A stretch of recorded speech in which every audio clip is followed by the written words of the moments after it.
This took place back in 2015 when I was much younger. It was the only time that I used a dating app. I was single and decided to give one a try. I don't even recall which one it was, but when I went on, I matched with the guy pretty quickly. We started talking, and based on his picture and the start of the conversation, things were going well. The guy's name was Derek, and he appeared to be tall, strong, and had blondish hair. We chatted about basic stuff, getting to know each other a little bit. After about a day and a half of this conversation, he asked me to hang out. Now, I did think this was maybe a bit soon, but I was kind of bored and didn't really have anything going on. I felt like being spontaneous and doing something, but looking back, I was just immature and dumb. I thought, why not? And I said yes. Derek then said that I should come over to his place that same day. Now, this is when I got a slight feeling that maybe it was a bad idea. Even back then, I knew it was probably smart to meet somebody for the first time in a public location, but I really felt confident that I knew him, even though we hadn't sent any pictures back and forth to each other or called each other on the phone. I said okay, and he sent me his address and told me to come over soon. He said that he was bored and not doing much. He said that we could watch a movie and order pizza or something. I told him that that sounded good, and that I was only going to stay for a couple of hours at most though. It was probably like 7 or 8 p.m. at this point in time. So I got ready and then copied his address and pasted it into Google Maps for directions. The location was about 10 minutes away and across town. His address was typical numbers and then a street name and zip code. I followed the direction, and it led me to a quiet-looking street that was pretty dark. Then I was told to turn right, and I did, but was very confused. I was turning into the parking lot of a small run-down-looking motel. Instantly, I was both angry and scared. Why was Derek telling me to meet him in a creepy motel? He told me I was going to his place. I wanted to just turn around and leave, and I should have. Instead, I pulled into one of the parking lot spaces facing the motel. There was 2 floors of the motel and probably about 20 rooms in total, roughly 10 on each level. The parking lot was basically one long row of spaces facing the motel rooms, and then there was a sidewalk in between. There were about 5 other cars in the parking lot, so not many people were staying there. After parking my car, I looked at the rooms and saw lights appear to be on in a few, but not many. There was also curtains covering just about every window. I stayed in my car, took out my phone, and texted Derek on the dating app. I said, "You didn't tell me you were at a motel." He said he was sorry, and claimed that he didn't want to scare me off, but really wanted to see me. He then said that he was only staying in the motel for a couple of days until he could start the lease for his new apartment. He also claimed that all of his stuff was at a nearby storage unit, and his last apartment lease ended sooner than he thought it would. It was a complicated mess of texts, but I understood his basic point. He was just staying there while he moved from one apartment to another. I sort of believed him because he had been so nice to that point, although that was probably foolish of me. I told him that I was a bit creeped out and the motel seemed really sketchy. He said he knew that, but it was all he could afford given the situation of his rent and deposit on his upcoming apartment. He then asked me to please come inside and told me the number of his motel room. I looked at it, and it was one of the few with lights on, and it was on the ground level a little ways to my left. I sat there in my car, thinking about it for a minute. I told myself that the fear I had was more than likely nothing. It was natural to feel creeped out by an old motel like this. I didn't reply to Derek, but after I sat in my car thinking about it, I decided to go in. The story he gave me seemed believable. I opened my door and stepped out. When I shut my door and was beginning to walk, something caught my eye from a motel window. I looked over to see a guy looking out of the window of Derek's motel room, but it wasn't Derek. After less than 1 second, whoever this guy was quickly ducked down and covered the window back up with the curtain. Even though I saw him very briefly, I knew for a fact that it wasn't Derek. He looked absolutely nothing like the picture. I assumed that somebody was there with him. I stopped where I was and got out my phone. I texted him asking, "Who's inside the room with you?" He responded quickly saying, "Nobody, I'm here by myself." The bad feeling I had got worse, and I knew that I needed to leave. I quickly walked back to my car and then got inside. I told Derek that I saw somebody in his window that wasn't him. He said something like, "No, you didn't. Come on in already." I had already made up my mind at that point that I was going to leave, though. I got back inside of my car and drove away. I went back home and then blocked Derek. I realized how lucky I was not to enter that motel. After looking back at that situation, I also realized how stupid I was. I'm glad that I was able to learn from it. I really don't know if that was a catfish, and the person that I saw was pretending to be Derek, or if he had someone else in the room with him. I'm guessing it was a catfish, but either way, that was my worst experience using a dating app.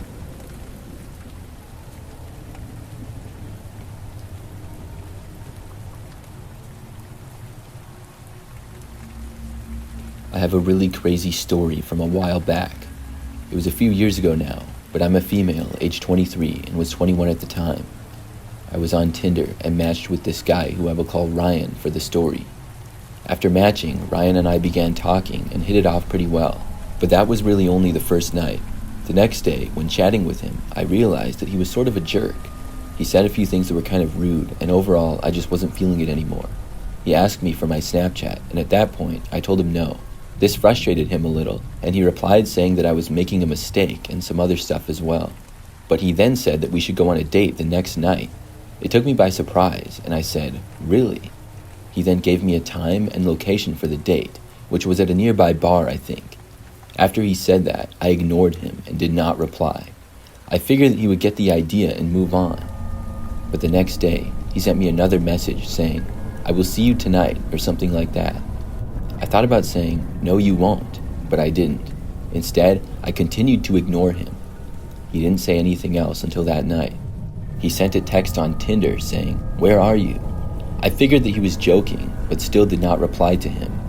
There was a text later saying, "Why didn't you show up?" I was thinking to myself, did this guy really go out on a date and expect me to show up? He just said that we were going. I never once told him that I would go with him. The next day, he sent one final message on Tinder which said, "I'm going to find you." After that, I blocked him. I couldn't believe that I even matched with this guy in the first place anymore.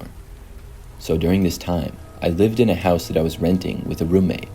It was smaller and had only 2 bedrooms, but we each had our own room. The very next night after that, I was home by myself as my roommate was at work. I was on my bed, just messing around on my phone. It was like 11 o'clock at night or something. And all of a sudden, I heard this noise. It sounded like it was coming from outside, like the bush next to the window was moving. My window was covered by a blanket from the inside, and it was only a few feet away from me. I got out of bed and then went over to the window. I lifted the blanket and instantly saw a man sort of crouched down next to the bush, like 3 feet away. I jumped back and was really freaked out by this. It was probably the last thing that I was expecting to see. Afterwards, maybe 10 seconds later, I heard a noise from the window. The guy was knocking on it. I reached for my phone and hit 911 as fast as I could. I heard more noises at the window, but couldn't see what was happening. After dialing, I ran out of my bedroom and headed down the hallway for the living room. When I was leaving my room and going through the doorway, I heard a loud bang from the window. He might have been trying to break it or something, I don't know. I told the 911 operator that I thought somebody may be trying to break into my house. When I was in the living room, I felt slightly safer, but not by much. I tried to get as far away from the bedroom as possible. I was told that police were on their way. I went over to one of the front windows, pulled back a curtain for a second, and looked out of it. When I did, I saw that the guy was still there and outside. He was at my same bedroom window, standing up, and I'm not sure what he was doing, but I kept watching him. And he then turned, and he saw me for a split second through the window. As he started to move, I closed the curtains and moved away. I ran to my bathroom and locked myself inside of it. There, I waited until the police arrived. I couldn't really hear much from inside, but if the guy broke in, I think I would have heard that. Eventually, the cops got there. When they did, I came out of my bathroom, ran for the front door, and let them in. But when I did, I was told that they had caught a guy in my backyard. He was the same man who I had matched with on Tinder. I guess he had been at one of my back windows now. I don't know what his plan was. I really can't believe that it all happened. After that, I deleted Tinder. I hope if anybody who hears this uses dating apps, they're very careful.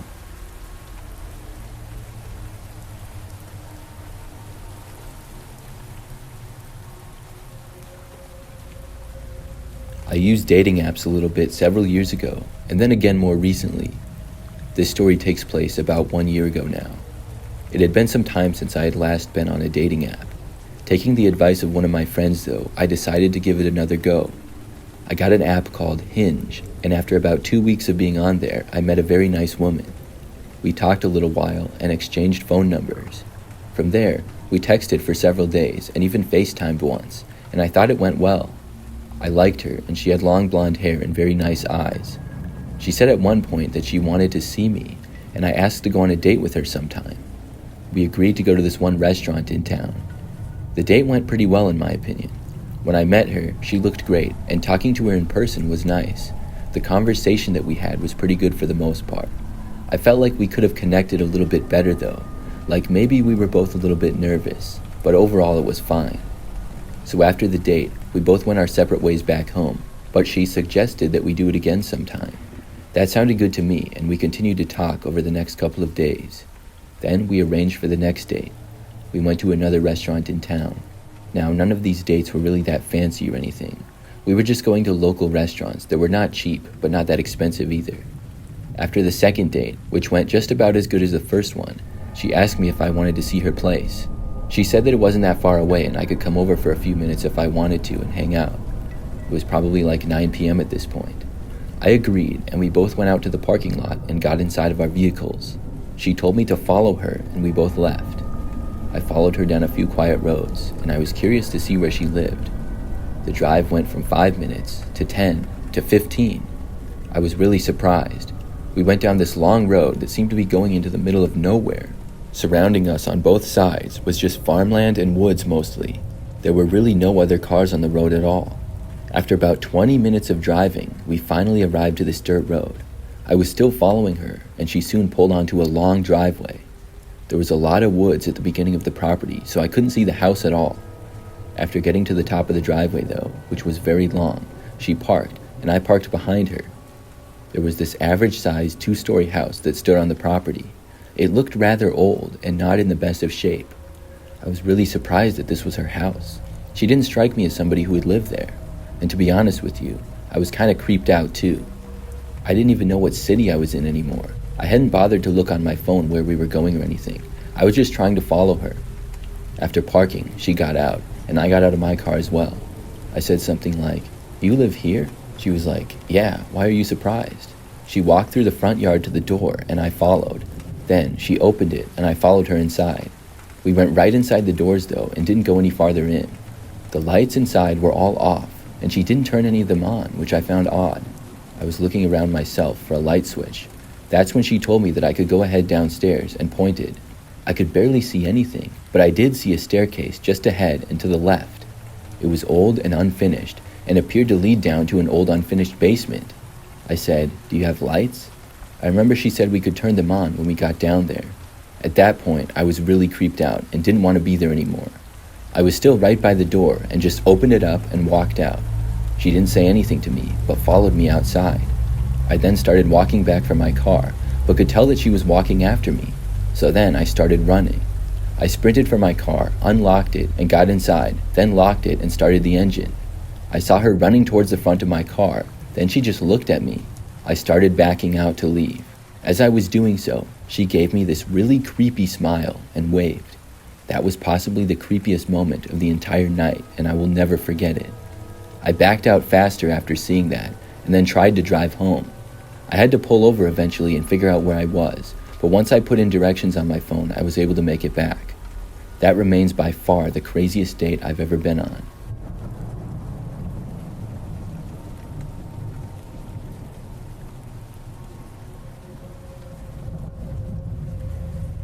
This happened a few years ago.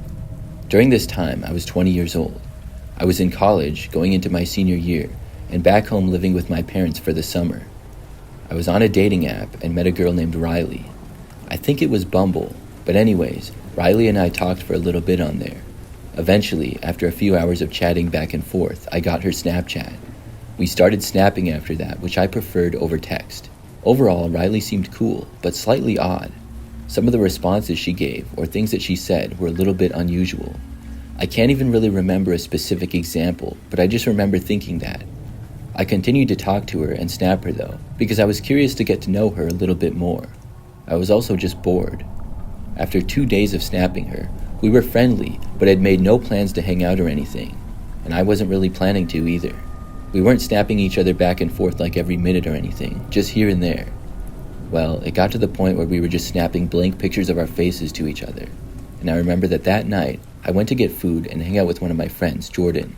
I went over to his house that was not that far away from mine, and then I arrived back home at like 10 p.m. Then I went into my bedroom and I believe snapped Riley once more, as well as a few other people, and then went to bed. Well, in the middle of the night, I woke up. The first thing I remember was being really groggy and reaching for my phone at my bedside. I looked at it to see that it was almost 3 o'clock in the morning. At that point, something caught my eye. I looked to the window and saw somebody was there, staring at me. I freaked out and jumped back. I then saw that it appeared to be Riley, the same girl who I had been snapping with and met on Bumble. I was so confused and thought that I had to be dreaming at first, but no, I was wide awake now. I just looked at her in horror, and she appeared to be just staring at me. It was hard to tell because my lights were all off and it was very dark outside also, so I couldn't really see the expressions on her face or anything. I got my phone and went on Snapchat, I guess to tell her to go away from my window. I clicked on her profile and she was right next to me on the snap map. That's when I realized that that's how she got my location. I sent her a message saying, "Why are you staring in my bedroom window? It's creepy." The message was delivered, and I then took a screenshot of her next to me on the snap map. Several seconds after I sent the snap, she moved out of sight from the window.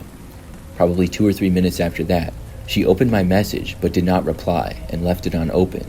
I got up and looked out the window but did not see her anymore. She had gone around to the other side of the house, so I left my bedroom and walked around looking out of other windows, but I couldn't see her at all anymore, and she must have actually left. I went back to my bedroom and looked to Snapchat again. Not only did she not respond to me, but I was now blocked. I was so weirded out by it, but hoped that this meant she would leave me alone, and thankfully she did. After that, I never saw or heard from her again. She was also gone from Bumble as well. I still have so many questions from that experience. Why did she do that, and what was she doing? I still have the screenshot from Snapchat, and I will never forget how creepy it was to see her at the window that night.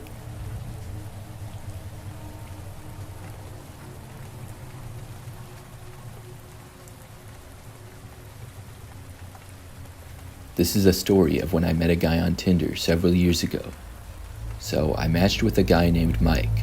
He had dark hair, a slight beard, and in his pictures seemed decent looking. There was not a whole lot of information about him on his profile, but after we matched, he sent me a message. At first, he said hi, and I said hi back to him. He began chatting with me, very basic, saying things like, "How are you?" and "What's up?" Things eventually improved a little bit though, and based on his profile, he seemed to be a little bit of an outdoorsman. We continued to talk, and he seemed to be pretty nice. After talking with him on and off for a couple of days, he asked to go on a date with me. I asked him what he had in mind, and he suggested a local restaurant. I decided to agree, and we were supposed to meet there the following night at 7 p.m. So the next day, I chatted with him early on, and made sure that we were still on for that night, which we were. I then got ready when the time came, and drove to the restaurant early. The restaurant was about 10 minutes from my house, and it seemed like a cute place that I had never been to before. There was a decent amount of other people there, but it was like 6:50, so I wasn't sure if Mike was there yet or not. I looked on Tinder, and he hadn't said anything since I told him that I was leaving for the restaurant, and he said, "Sounds good." After waiting in my car until 7 p.m., I decided to enter the restaurant. Maybe he was already inside, or maybe he was still driving. I went inside and got a table, and told the waiter that I was waiting for someone. I then sent a text message to Mike saying that I was there and had a table. Several minutes went by, and he didn't respond. I was beginning to get frustrated. Soon, it was 7:15, and I messaged him again asking what was going on. He didn't respond to that either. I stayed there until 7:30 and then left the restaurant. I went out to my car and then left to drive home. I was very frustrated, but as I began to drive back though, I noticed about halfway that a car was behind me for a while. I don't really remember it leaving the restaurant with me because I wasn't looking behind me, but I did remember it being on the first road, and then when I turned, it went with me. After the next turn, it was still there, but I didn't actually think that the person was following me until I made it all the way to my street. That's when I turned, and the car did as well. My street is residential and generally very quiet. There are not typically a lot of people that drive down it, so when the car turned, it really raised my eyebrows. I went to my house, which is the fourth one down on the left side. I pulled into the driveway, and the car kept going, very slowly, but kept going. I parked, got out, and then watched the car as I went inside. It crept down the street very slowly. I never got a good look at who was driving though because it was so dark out. I'm not going to lie though, the thought of it being Mike did cross my mind, but quickly I pushed that thought away as it being too crazy. I looked on Tinder when I got back inside, and Mike still hadn't said anything. I sent him one more message saying, "What happened? Why didn't you show up?" Then I decided I should just move on. It's not like I really knew Mike that well at all. I was just really annoyed that he had made the date and then failed to show up entirely. So I made some pasta for myself and then went into the living room. I lived alone at the time and was eating in my living room when I noticed what appeared to be the same car driving by again. Now this was like 30 minutes at least after I had arrived back home. The car was going the other way down the street, but when it got in front of my house, it stopped. It pulled over to the side of the road, and I kept watching from the window very carefully so that I wasn't visible to whoever was in the car. It was definitely the same car that had followed me home. The engine was running for a while, and then it turned off. I did not hesitate, and I called the police right there. I told them that I thought I was followed home by someone, and now they were parked out front of my house. I kept an eye on the car, and nobody got out of it. I still had no clue as to who was driving. After speaking with the 911 operator, I kept watching out the window and waited. The car remained there, and nobody got out. All of the lights to the car were off, and there was just a dim streetlight in the nearby area. For the next 10 minutes, nothing changed. Then I saw a police car start to drive down my street. It got near the car that was parked out front of my house, and then the police car turned its lights on. The officer got out and talked to the driver. I kept watching as he spoke with the driver for probably 5 minutes. Finally, the car drove away. The officer then came up to my front door and spoke with me. He said that the driver claimed to be lost and had just pulled over to look up directions. He said that he didn't follow me home. I knew that was a lie, and I pulled up Mike's Tinder and asked him if he looked like that by chance. The officer said yes, that was him. I couldn't believe it. Mike had followed me home. I spoke with the officer about it, but he said not much could be done unless he returned or something. The officer told me that he asked Mike to leave but didn't force him, and Mike said that he would not come back. He then said if Mike came back to give him a call. After that, the officer left, and I was a little worried that Mike would return, but he didn't. It still creeped me out though. I blocked Mike on Tinder after that. I still can't believe that he followed me all the way home after ignoring me. I'm glad that since that night, I've never heard from him or saw him again.